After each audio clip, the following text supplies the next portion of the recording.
하나님의 말씀 창세기 13장 3절 4절입니다.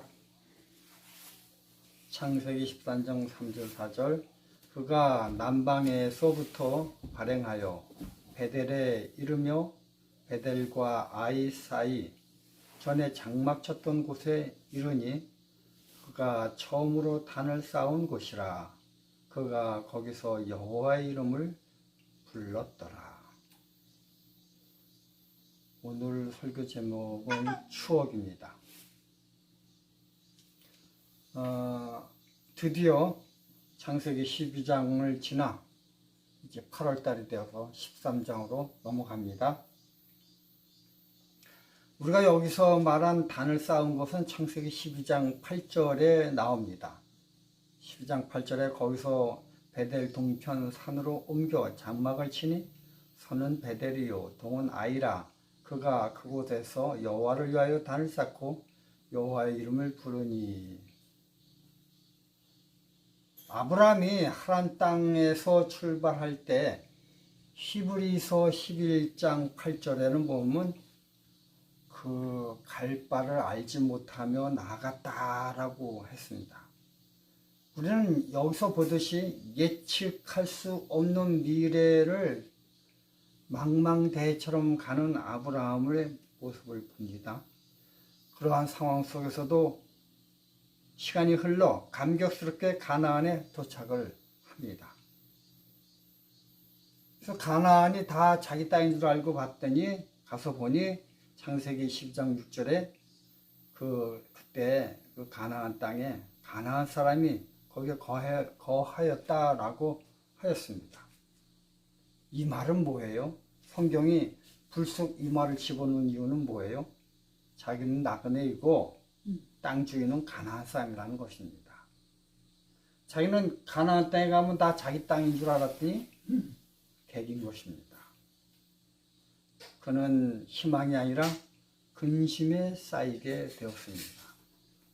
언제 저 가나안 부락처럼 숫자가 많은 민족이 되고 힘센 민족이 되어서 언제 가나안 땅을 갔습니까? 그때 하나님이 아브라함에게 나타나셔서 12장 7절에 여호와께서 아브라함에게 나타나 가로사대 내가 이 땅을 내 자손에게 주리라고 하였습니다. 옛날 제가 장현교회를 떠나서 화옥동교회로 전임되었을 때였습니다. 며칠 된다 보니까는 둘째 딸아이 별미가 없어졌어요. 그래서 걱정이 돼서 찾아보니까 어린이 놀이터에서 놀고 있더라고요. 놀다 보니까 약간 그 분위기가 왕따 분위기로 있어요. 그래서 제가 가까이서 별미마라고 불렀더니 얘가 갑자기 아빠 그러더니 아이들 앞에서 갑자기 주인 행세를 합니다. 야 이거 해 저거 해 그래서 막 왕노릇 하는 거예요. 아빠가 왔다고 오니까 힘이 난 거예요. 아브라함도 마찬가지입니다. 가나안 땅에 들어가서 왜소해지고 작아졌는데 여호와 하나님이 나타나자 그가 그냥 아주 그냥 껐덕대고 왕처럼 된 것입니다. 그 감격해서 거기 제단을 쌓고 그리고 뭐예요? 여호와의 이름을 부른 것입니다.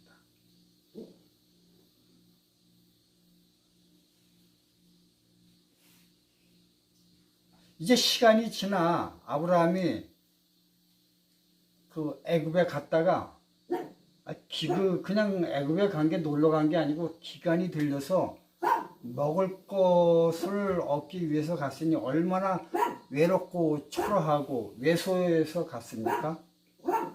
그렇게 갔던 곳에 간 것뿐만 아니라 거기서 정말 당혹스러운 일을 당하죠. 자기의 부인 사례를 애굽 왕에게 빼앗기는 그 일을 당합니다. 그 일을 당하면서 당당하게 아브라함은 자기 아내를 보호한 것이 아니라 비겁스러운 모습으로 그 상황을 그가 당하게 됐죠. 그런데 그런 상황 속에서도 자기가 가나안 땅에 되돌아와서 뒤 돌아보니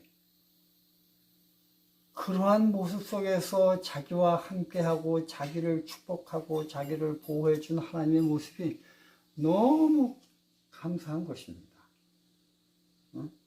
그래서 어떻게 했어요? 창세기 13장 3절 4절에 그가 처음으로 단을 쌓은 그곳에 이르러 거기서 여호와의 이름을 불렀더라. 창세기 12장에 있는 것 똑같이 여호와의 이름을 부르는 이런 명칭을 우리가 보게 됩니다. 저는 이렇게 생각을 해요. 아브라함이 여호와의 이름을 이곳에서만 유일하게 불렀습니까?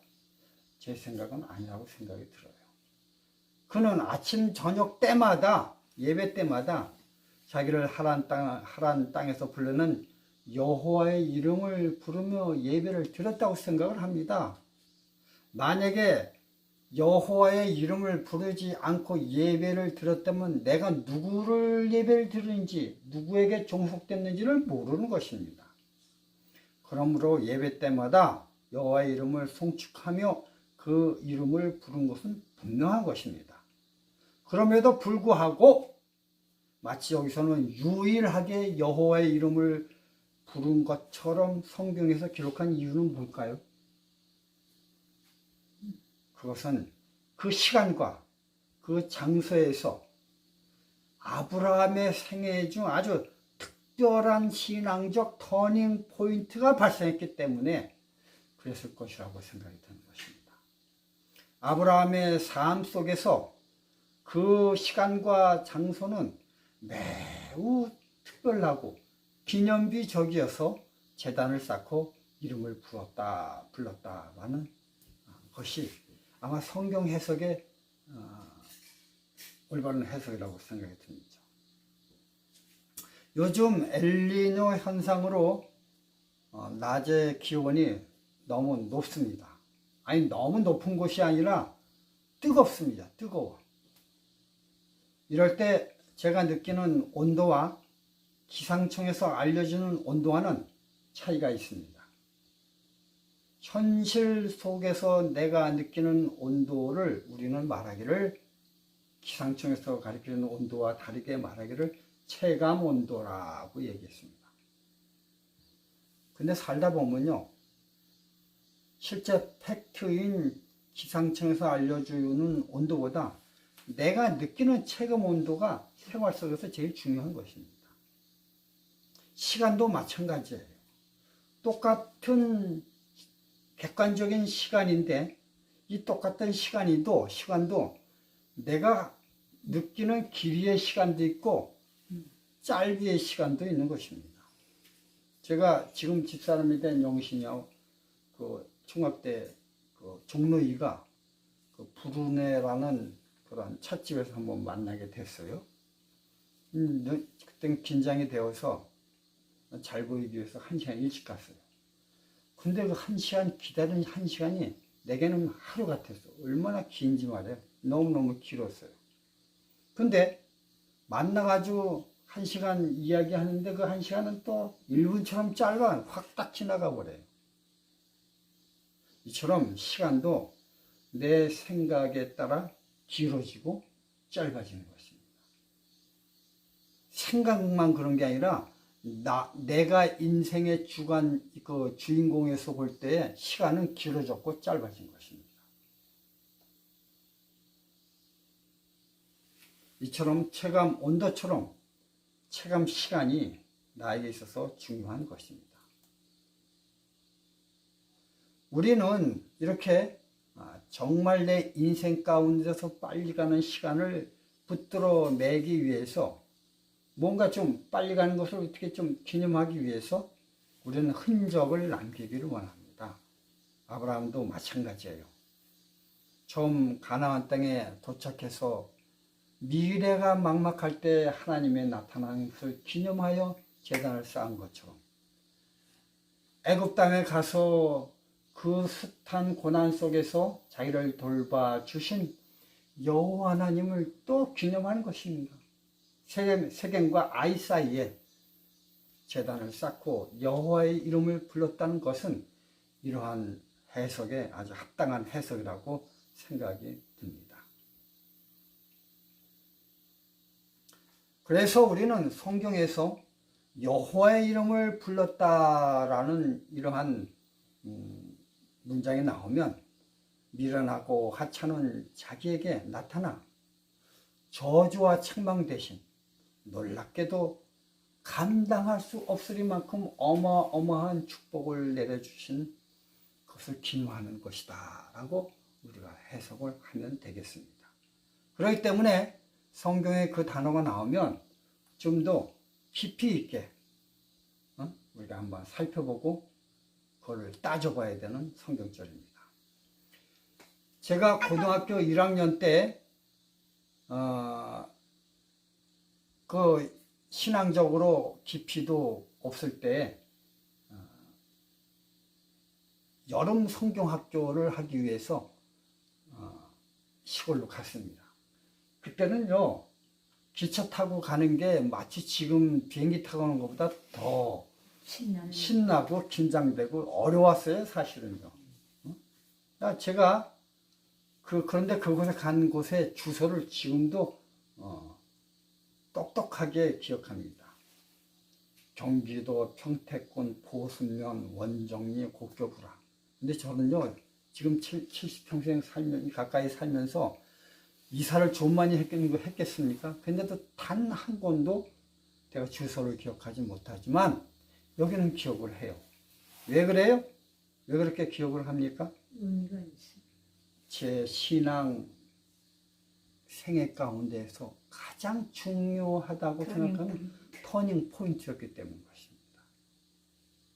거기서 제가 하나님을 만났기 때문인 것입니다.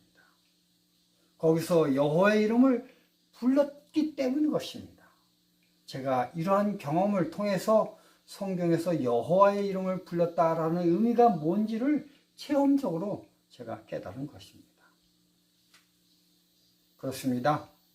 우리는 정말 신앙생활 하는 가운데 사망의 음침한 골짜기에서 우리를 푸른 초장으로 인도해 주시는 목자장 되시는 여호와 하나님을 만난 체험적 경험의 재단을 쌓아야 되는 것입니다.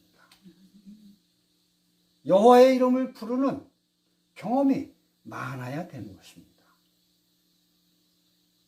우리는 여고 시절의 수학여행의 추억이나 군대에서의 추억 등 세상의 아름다운 추억들이 우리의 뇌리에 주되게 남으면 안 되는 것입니다. 우리의 기억들은 하나님을 만나서 하나님의 추억을 쌓은 것들이 깊이 내 추억에 묻어나야만 되는 것입니다. 그게 바로 여호와의 제단이요 여호와의 이름을 부르는 것입니다. 인간은 동물과 달리 추억을 먹고 사는 사람들인 것입니다. 그런데 그 추억이 어떠하냐에 따라서 우리는 멸망하기도 하고 또 우리는 영생에 이르기도 합니다. 오늘 우리는 아브라함처럼 세겜과 아이 사이 단을 쌓고 여호와의 이름을 부른 것처럼 우리도 감사의 제단을 쌓는 추억 있는 성도가 되기를 바랍니다. 그리고 그 추억이 오늘 이루어질 수 있는 오늘 이 시간에 하루에 벌어진 사건이 됐으면 하는 바람이 간절합니다. 기도하겠습니다.